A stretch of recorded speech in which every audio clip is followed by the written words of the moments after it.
Já estamos para todo o Brasil, para todo mundo.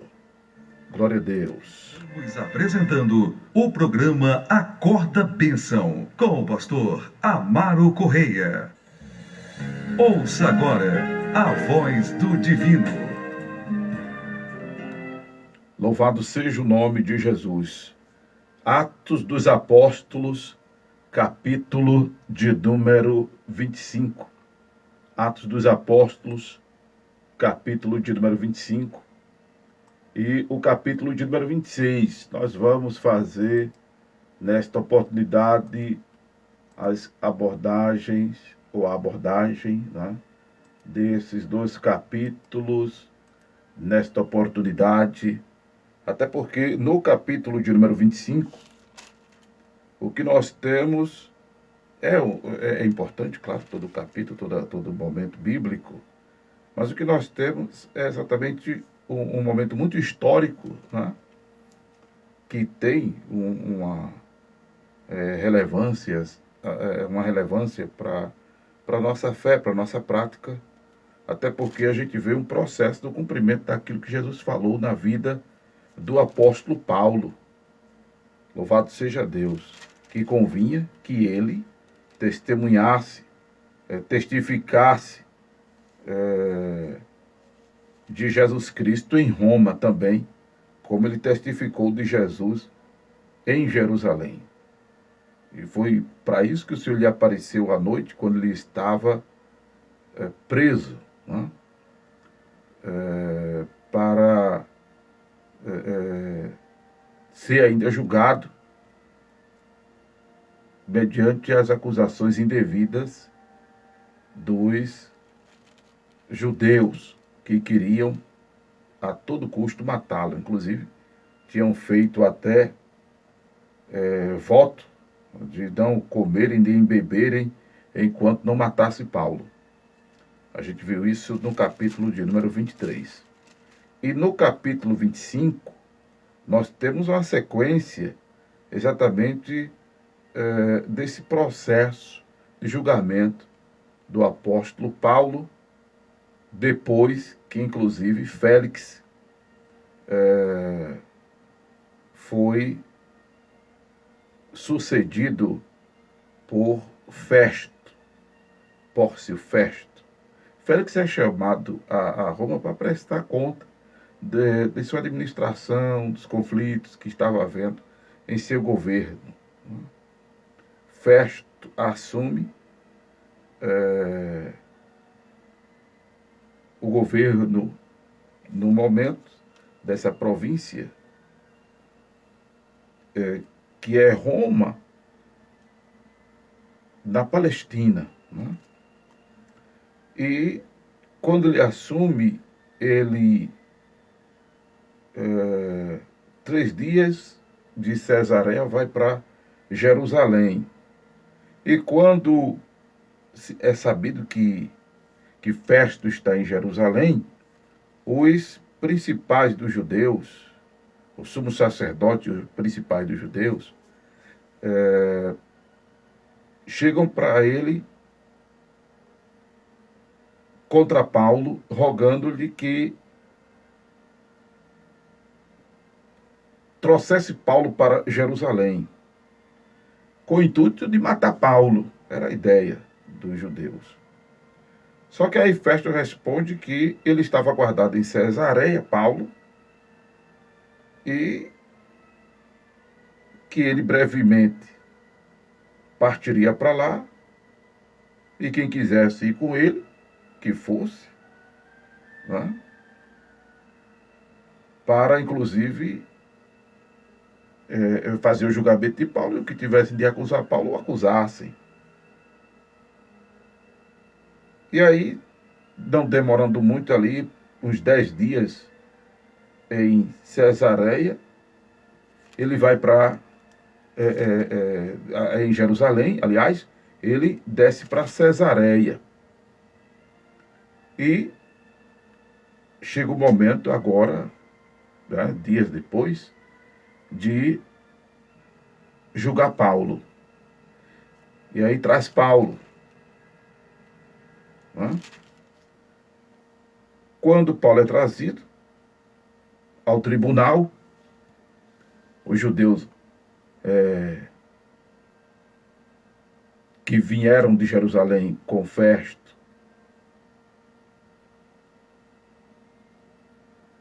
logo se apresentam e acusam Paulo de coisas que, diz a Escritura, inclusive, não podiam provar. Capítulo 25, verso 7. E aí Paulo sai em sua defesa, dizendo que não pecou em coisa alguma contra a lei dos judeus, nem contra o templo, nem contra César. Né? Louvado seja o nome do Senhor. Mas Festo queria, a exemplo do Félix, agradar os judeus. Né? E aí ele pergunta se Paulo queria subir para Jerusalém para ser julgado acerca daquelas coisas que os judeus estavam pontuando. E que Paulo, sabiamente, diz que não. Estaria em mau lençóis, porque se ele vai para Jerusalém, ele fica no Sinédrio, né, que era liderado pelos judeus. E aí o intento deles seria satisfeito. Paulo, inclusive, roga que estivesse sendo julgado perante o tribunal de César, julgado pelos romanos, né? Onde convinha que ele fosse julgado, até porque ele era romano. Ele agora está fazendo uso da sua cidadania romana. E aí não convinha que os judeus viessem julgá-lo nessa questão. E mesmo que o viesse, porque ele não fez agravo algum aos judeus, como diz ele, ou Festo bem sabia. E que se ele fosse, se ele tivesse cometido alguma coisa digna de morte, ele disse, não me recuso a morrer. Mas se nada das coisas que estes me acusam, ninguém me pode entregar a eles. Por isso aí Paulo apela para César. Porque Festo fica surpreendido. Apelas para César? Para César irás. E aí as coisas vão acontecendo, passados alguns dias, Paulo preso. O rei Agripa, que era judeu, e Berenice, que era sua irmã, eles tinham um caso incestuoso. Dessa Berenice aqui já tinha tido outros maridos antes dele, teve outros depois voltou para ele. Eu até lendo assim, não estou, presta atenção no que eu vou dizer.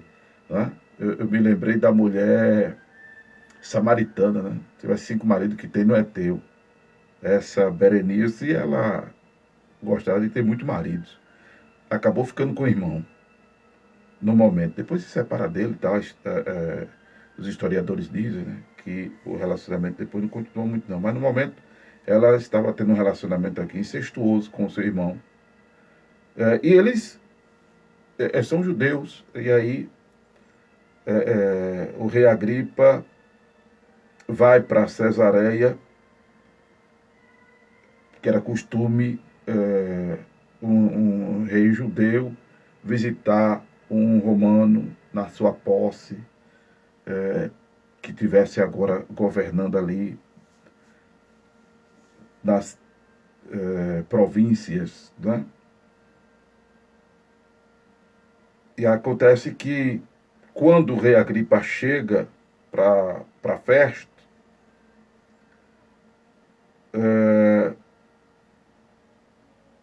o rei começa a... Versículo 14.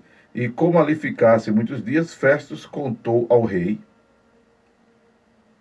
Agripa, os negócios de Paulo, dizendo: um certo varão foi deixado por Félix aqui preso, a respeito de quem os principais dos sacerdotes e anciãos dos judeus,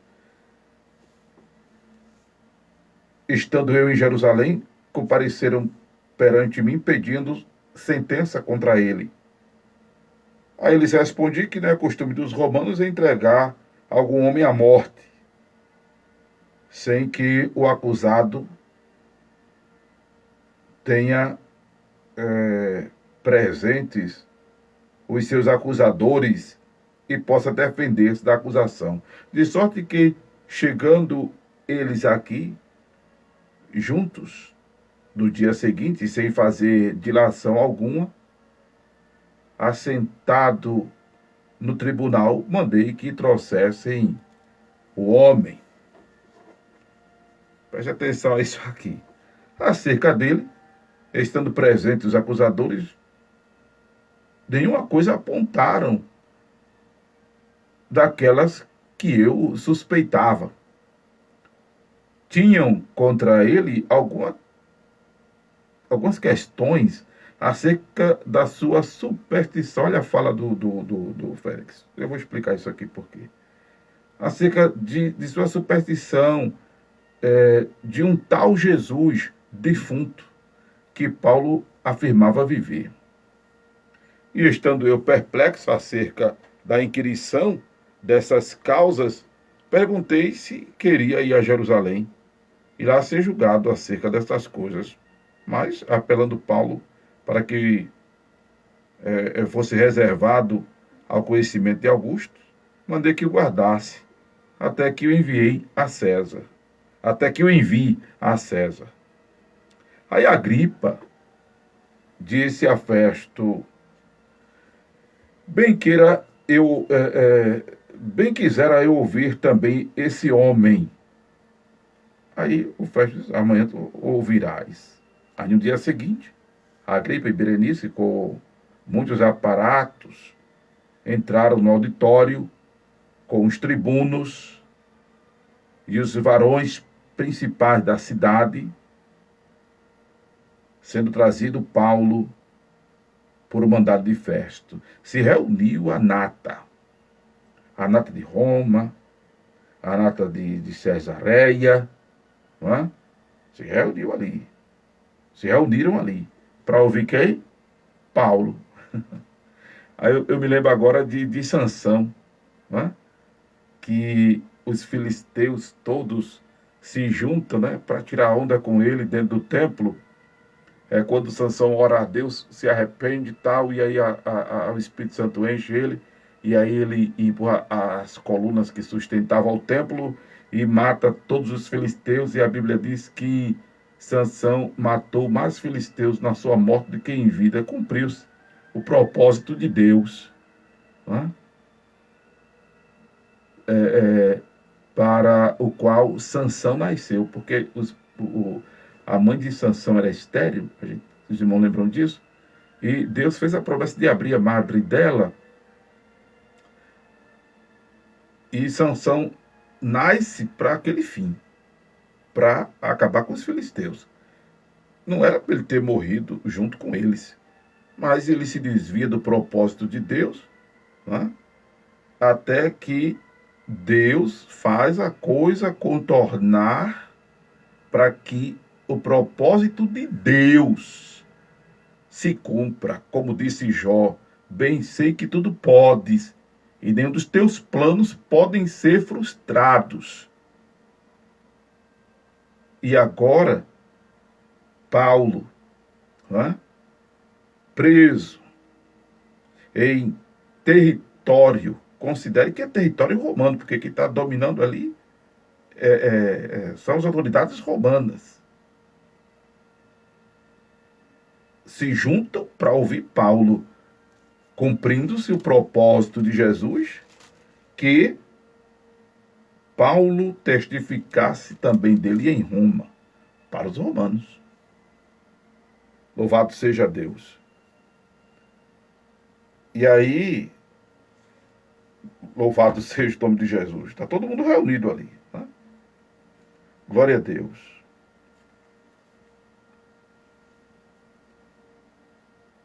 E aí, o rei Agripa manda chamar Paulo. Festo, na verdade, manda chamar Paulo, porque Agripa quer ouvir. E aí Festo diz: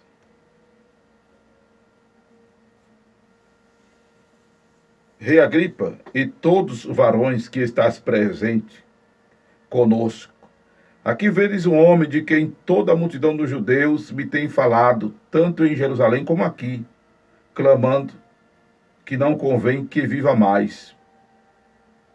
Porém, achando eu que nenhuma coisa digna de morte fizera, apelando ele mesmo também para Augusto, que é o César, né?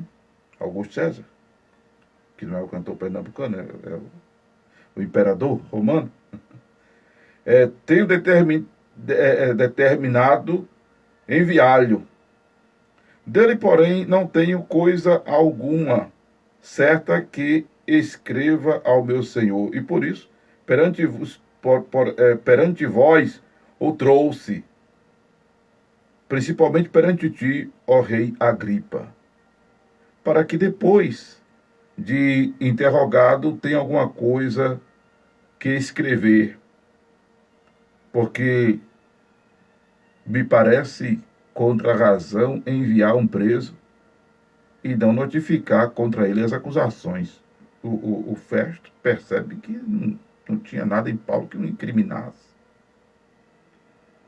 Aí o rei Agripa, judeu, diz a Paulo: permite-se-te que te defendas. Aí Paulo pede a palavra, estende a mão e, com a sua eloquência, fala para o rei: tenho-me por venturoso, ó rei Agripa, de que perante ti me hajas hoje, de defender de todas as coisas de que sou acusado pelos judeus. Mormente sabendo eu que tens conhecimento de todos os costumes e questões que há entre os judeus, pelo que te rogo que me ouças com paciência. A minha vida, começou Paulo contando ao rei, desde a mocidade, qual haja sido desde o princípio em Jerusalém, entre os da minha nação, todos os judeus a sabem. Sabendo de mim, desde o princípio, se o quiserem testificar, que conforme a mais severa seita da nossa religião, vivi fariseu. Eu até falei que Paulo era fariseu, como ele está repetindo aqui, mas quero dizer aos irmãos que Paulo não era aquele tipo de fariseu que se deparou muitas vezes com Jesus, classificado como hipócrita, né? Porque a gente, fariseu é hipócrita, não. Nem todo fariseu era hipócrita, como nem todo cobrador de imposto era ladrão. O pessoal chama Zaqueu de ladrão, mas Zaqueu não era ladrão. Ele era cobrador de imposto, mas ele não era igual aos outros cobradores de imposto. A prova é tanta que ele diz a Jesus: se porventura defraudei alguém, eu restituo quadruplicadamente. Então, quando você for falar de Zaqueu, tira Zaqueu da lista dos cobradores de impostos ladrão. Tira ele, tá? Tira Paulo da lista dos fariseus. Paulo vivia rigorosamente a lei. Por isso que ele, inclusive, a gente leu em capítulos anteriores, na abordagem anterior, que ele perseguia os irmãos, que ele chama agora de santo, nesse capítulo 6, ele os perseguia, considerando que esses santos que ele consentiu na morte, não só de Estevão, mas de tantos outros, a gente vai ver nesse capítulo 26, que não foi só de Estevão que ele consentiu na morte, não. Eu até chegava a ter uma tristeza em mim, e imagino nele agora testemunhando, né, na ocasião, o quão decepcionado estava consigo mesmo por ter permitido a morte de muitos santos e ter maltratado muitos santos. Não pense que foi só Estevão, não, viu, irmão? Não pense que só foi Estevão, não. A gente vai ler aqui. E ele fazia aquilo com zelo nas coisas de Deus, mas era cego espiritualmente. A gente vai desvendar muita coisa neste capítulo 26 de Atos, que é celebremente conhecido por algumas expressões como não fui desobediente à visão celestial, aquela mensagem, né? A gente vai ler aqui, vamos lá. Aí ele começa a falar para o rei Agripa ouvir, e para todos que estavam ali, Festo, as autoridades, né? A nata, como eu disse, de Roma. Glória a Deus. Aí ele diz: conforme a mais severa seita da nossa religião, vivi fariseu. E agora, pela esperança da promessa que Deus, da promessa que por Deus foi feita a nossos pais, estou aqui e sou julgado, a qual as nossas 12 tribos esperam chegar, servindo a Deus continuamente de noite. Por esta esperança, ó rei Agripa, eu sou acusado pelos judeus, pois que julga-se coisa incrível entre vós que Deus ressuscite os mortos? Bem tinha eu imaginado que contra o nome de Jesus Nazareno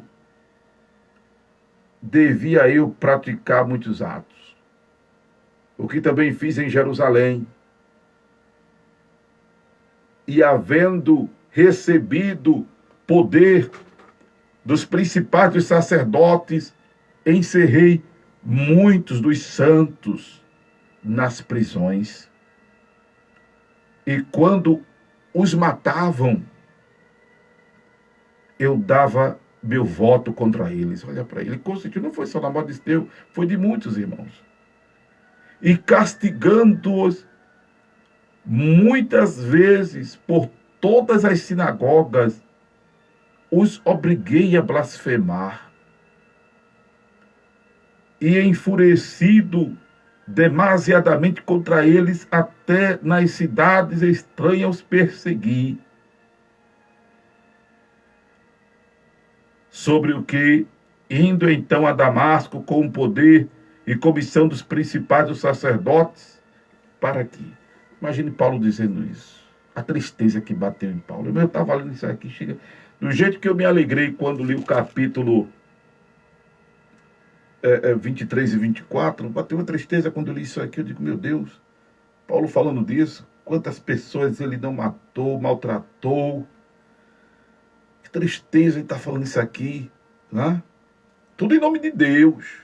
Ele era até então, até se converter, ele era um tirano religioso, como eu disse na abordagem anterior a esta, que o sacerdotalismo já tinha sido abolido porque Jesus morreu na cruz, o véu do templo foi rasgado, o sacerdotalismo já vinha falido, e depois é que a coisa descamba mesmo, desanda mesmo, ao ponto do sumo sacerdote ter mandado dar um soco em Paulo, quando ele estava falando, fora as atrocidades que fizeram com o nosso Jesus. E tornando a vida de qualquer ser humano insignificante, que eu disse, isso é decretação de falência espiritual, quando tratamos o outro com insignificância. Por isso que a Bíblia diz que se dissermos raca, somos réu do juízo. Raca é olhar de lado assim, é um gesto. Olhar de lado para a pessoa dos pés à cabeça, da cabeça aos pés, entronchar a boca, quem está vendo no Face está vendo como é, e fazer assim, ó. Desprezar o outro. Desprezar o outro. Não precisa nem olhar para ele, dos pés à cabeça, ou para ela, dos pés à cabeça, da cabeça aos pés, entronchar a boca e, tipo, coitado, é nada. Não precisa nem fazer isso. Mas nas atitudes, nas ações, não é? Considerar o outro um zero à esquerda. Isso é falência espiritual. Isso é tirania. E tem muita gente religiosa, em nome de Deus, agindo com tirania. Cuidado para não ser um desses, irmãos. Em nome de Deus, em nome de Jesus, não, por amor à palavra, tá botando para torar em cima dos outros, passando por cima dos outros como um rolo compressor, desses que a gente vê as máquinas fazendo asfalto, sabe? Que aquilo ali é quente e parece que trepida, que é para socar o piche. Aquilo ali, uma pessoa ali é esmagada, misericórdia. A pessoa ali é esmagada. Mas tem gente que passa assim por cima dos outros. E usando o nome de Jesus, usando a Bíblia, usando o nome de Deus, tirando os espirituais. Eu me lembro que na escola bíblica do Templo do Corpo de Cristo, está no YouTube. Sempre ensinei isso aos irmãos. Vamos defender as verdades de Deus, não abramos mão das verdades, dos princípios e dos valores divinos. Agora, cuidado para não sermos tiranos da fé. Tipo, matar o outro espiritualmente, matar o outro com palavras, matar o outro com atitudes e matar também fisicamente. Não pode. Não pode fazer fisicamente, que dirá espiritualmente. Tem que ter cuidado com a vida humana. Não pode deixar de dizer a verdade de Deus, mas tem a hora de dizer e a maneira de dizer a verdade. Tem que ter jeito, não é? Como dizia não, acho que diz o humorista, acho que ele ainda é vivo. Tem que ter jeito. Não é? Inclusive, eu me lembro agora de uma expressão em Gálatas, louvado seja Deus, como estou me lembrando de Lucas 17:3, olhai por vós. E estou me lembrando agora de Gálatas também, capítulo 6 de Gálatas, que diz assim a palavra de Deus. Louvado seja o nome de Jesus. Irmãos, se algum homem chegar a ser surpreendido de alguma ofensa, vós que sois espirituais, encaminhai o tal com espírito de mansidão, olhando por ti mesmo, para que não sejas também tentado. Louvado seja Deus. Aí você correlaciona isso aí a Lucas 17, verso 3, que diz, olhai por vós. Né? Tipo, como é que você gostaria de ser tratado? Amém? É Lucas 17:3, deixa eu conferir aqui. É isso mesmo. Primeira expressão do versículo. Que aí ele continua dizendo, se teu irmão pecar contra ti, repreende-o. E se ele se arrepender, perdoa-lhe. Amém? Louvado seja o nome de Jesus. Cuidado para não ser um tirano na fé. Procura ter o mesmo sentimento que havia em Cristo Jesus. Se está faltando este sentimento, procura cear. Não é procurar cear, não é procurar cear, comer do pão e beber do vinho sagrado, da ceia.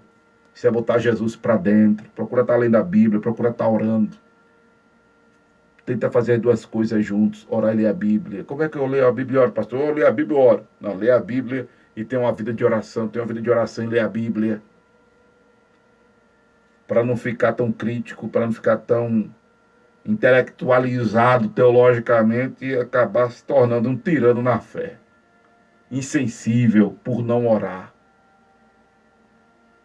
Oração, além de tudo, gera sensibilidade espiritual. Amém, amados? Louvado seja Deus. Aprende isto, tá? Que orar nunca é demais. Palavras que o pastor Amaro tem sempre dito. Orar nunca é demais. E que orar é expressão de dependência de Deus. É outra palavra que o pastor Amaro tem dito sobre a inspiração divina. Como esta, que orar gera sensibilidade espiritual. Anota isso na tua agenda, na tua Bíblia. Tenta memorizar isto. Louvado seja Deus. Porque quando fariseu, Paulo era um tirano romano. Como os sacerdotes e sumos sacerdotes tornaram-se tiranos da fé. Quando era fariseu, era um tirano da fé, né? Paulo. Que ele matava em nome de Deus, permitia a morte em nome de Deus, maltratava em nome de Deus, forçava a blasfemar em nome de Deus, o nome de Jesus. E eu imagino a tristeza quando ele está dando esse depoimento. Tem uma expressão que ele fala em suas epístolas, que ele esquecia das coisas que para trás ficava e corria para o prêmio da soberana vocação, mas ele tinha, em outro momento, ele disse que tinha vergonha dos seus pecados. Ele tinha vergonha dos seus pecados. Tem gente que se gloria com os pecados, com as coisas que fez na vida. É para se envergonhar. Dos erros, nós temos que nos envergonhar. Eu me envergonho dos meus erros, dos meus tropeços, das minhas quedas. Misericórdia, como eu me envergonho. Deus sabe como eu me envergonho. Não é? Mas tem gente que se gloria. Ah, eu pintava o 7, 8, eu fiz isso, eu fiz aquilo outro. Tem vergonha, irmão, na cara. Tem vergonha. Não é? Tem vergonha do teu passado negro, do teu pecado, do teu erro. Mesmo já depois de crente, mesmo já depois de velho, que nem eu. Tenho vergonha das coisas feias, dos maus exemplos. Tenho vergonha. Esquece isso. Não fica batendo nessa tecla, não. Fica trazendo à tona isto, não. E o pior não é nada. Tem gente que prefere esses testemunhos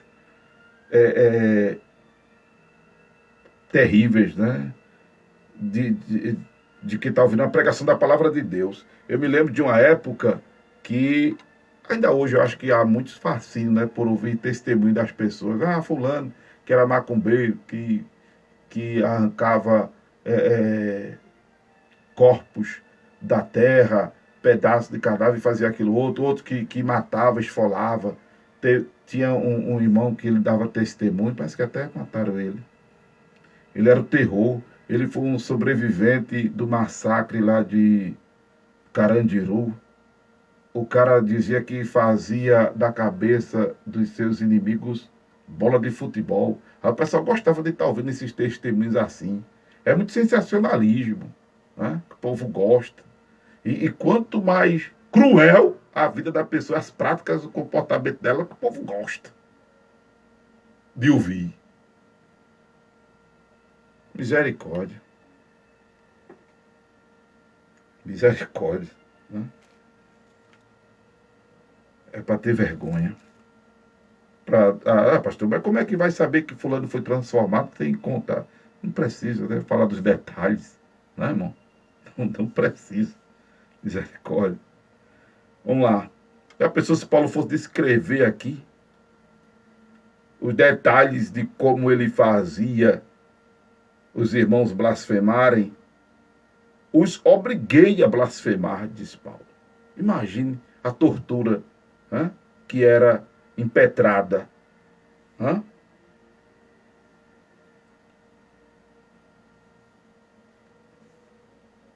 Brinque não, o caso é sério. Mas ele está dando esse testemunho aqui e a turma só ouvindo Paulo. E aí ele continua.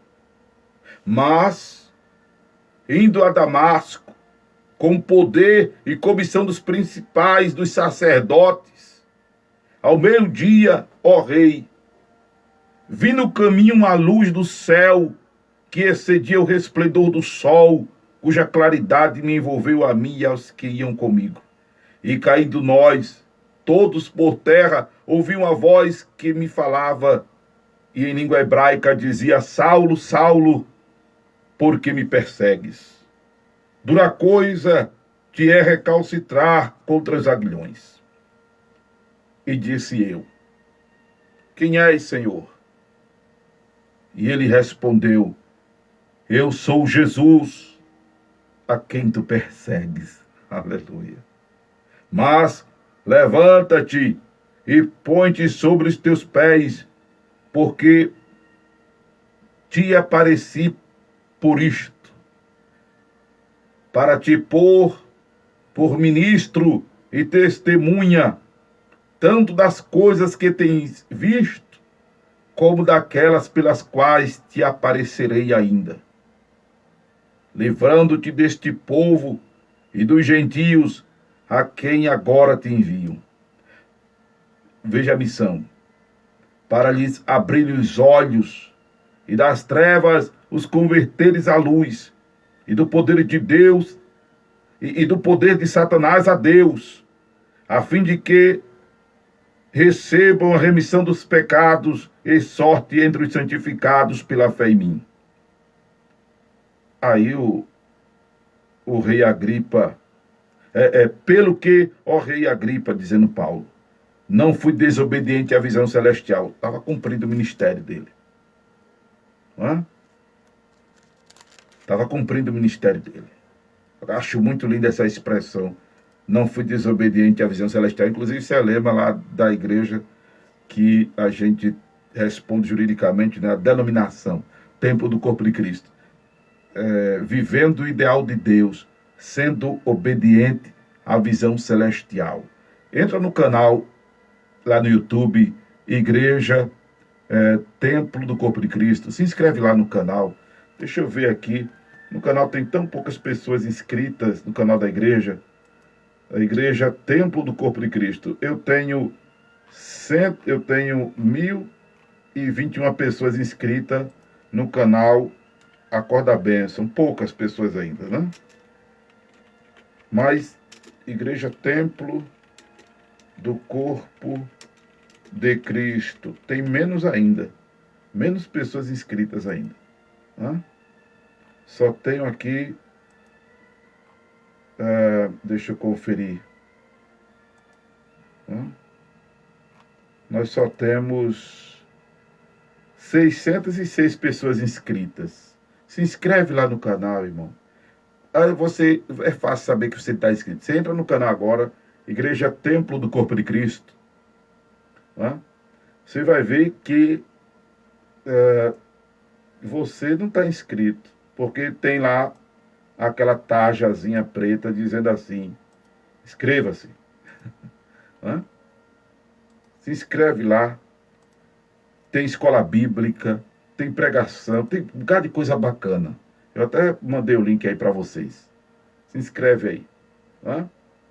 Olha, eu mandei o link aí para vocês do canal YouTube Igreja Templo do Corpo de Cristo. Se inscreve, deixa o teu like, faz o teu comentário, escuta as mensagens que tem ali.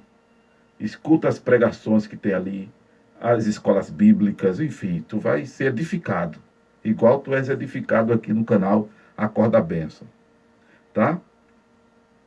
E eu estou preparando um trabalho novo aí para o canal Igreja Templo do Corpo de Cristo. Os cultos online, vou estar voltando a fazer as ministrações. Acompanha, aciona o sininho para quando eu entrar ao vivo, tu ficares sabendo, ou quando for postada alguma ministração lá. Amém? Seria bom, né, que essas 1.000 e poucas pessoas que temos no canal do Acorda a Bênção tivéssemos também no Igreja Templo do Corpo de Cristo e mais inscrito ainda.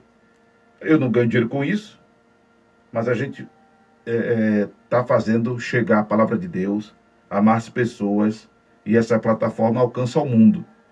Então a gente pode fazer com que muita gente seja evangelizada, instruída devidamente na palavra de Deus. Amém? Quem me acompanha, Quem escuta as ministrações sabe do que eu estou falando. Louvado seja o nome de Jesus Cristo. E aí, uma insígnia nossa, na denominação que eu pastoreio, vivendo o ideal de Deus, sendo obediente à visão celestial. Vamos seguir aqui com esta leitura do capítulo 26 e essa nossa fala. Essa abordagem expositiva, né, que a gente vem fazendo. Paulo continua.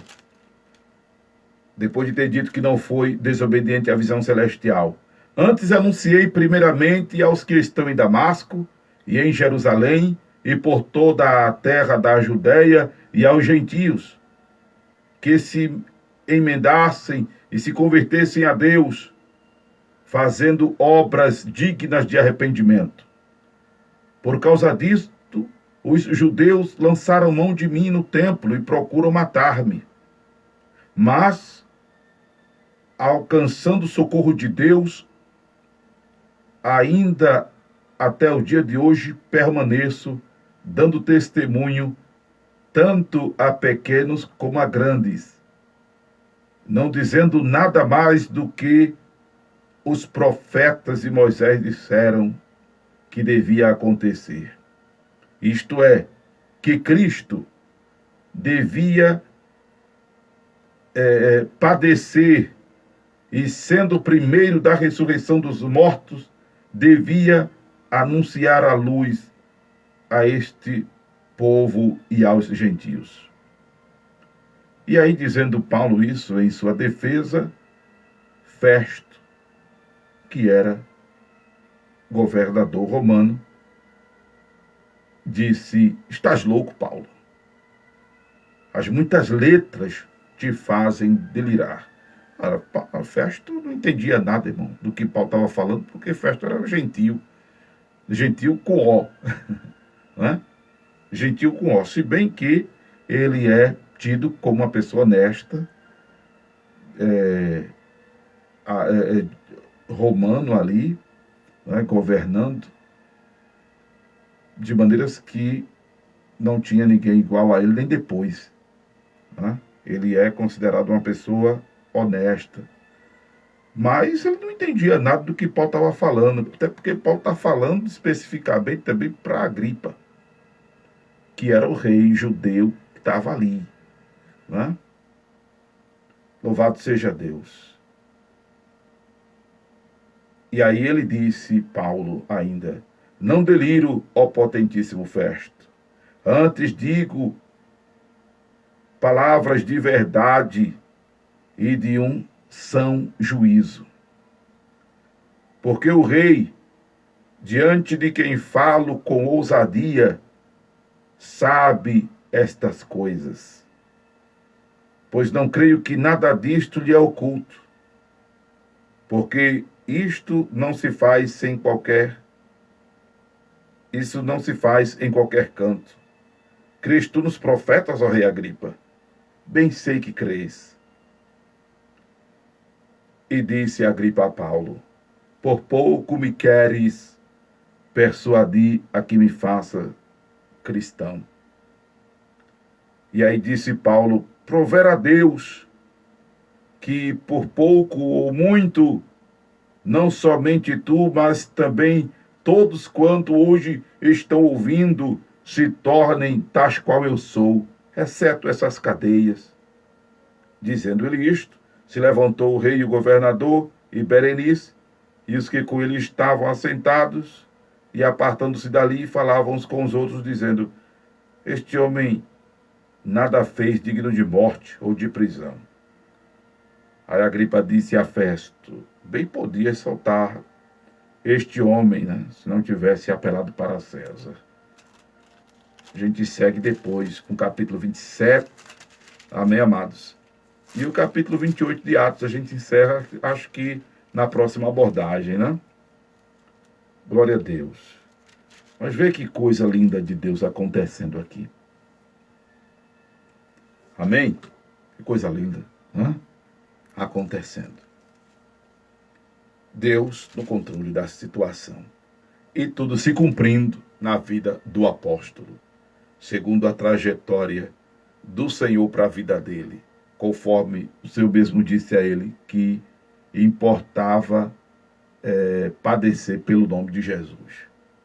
E o Senhor cria uma situação para que o nome dele seja glorificado em Roma através do apóstolo, e que o rei fosse evangelizado, o rei judeu fosse evangelizado. E o cara agora olha para Paulo com outros olhos, ao ponto de quase se converter diante do testemunho de Paulo, porque o testemunho é forte. Esse é um testemunho forte, não das barbárias que ele fez, mas do seu encontro com Jesus. Ele entra em detalhes das barbárias que fez, além de dizer que encerrou a muitos, prendeu, né? Que voltou contra os que eram mortos, como consentiu na morte de Estevão. Mas ele agora conta detalhes da sua relação com Jesus. O que importa agora, aleluia, é a tua relação com Jesus. A Bíblia diz que quem está em Cristo, quem está em Cristo, nova criatura é. As coisas velhas passaram e tudo se fez novo. Passou, irmão. Passou. O que importa agora é a tua relação com Jesus. Falar nisso, como está a tua relação com Jesus neste dia, nesses últimos dias? Como está a tua relação com Jesus neste finalzinho de ano de 2023? Eu até estava tentando evitar dia, mês, ano, né? Mas fica registrado que a gente está falando dessa abordagem no finalzinho de 2023. Como está a tua relação com Jesus nesse finalzinho de ano? Como está a tua relação com Jesus esses dias? Tens lido a Bíblia? Tens orado? Tens ido aos cultos? Tens feito a obra?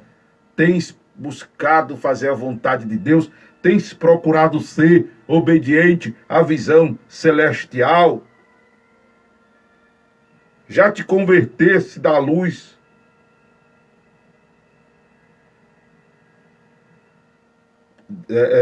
do poder de Deus, né, no caso, das trevas para a luz, do poder de Satanás a Deus? Ouvinte e amado espectador, já te converteste das trevas à luz, do poder de Satanás a Deus? Já recebeste a remissão dos pecados? Louvado seja o nome de Jesus.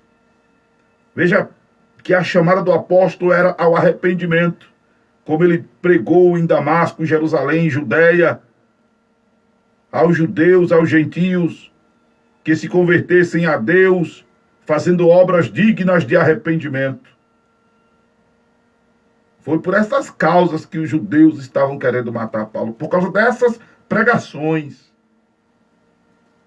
de ter dito que Jesus ressuscitou dentre os mortos, de dizer que Jesus é quem deveria ser seguido, adorado, venerado. Estás adorando, estás venerando Jesus?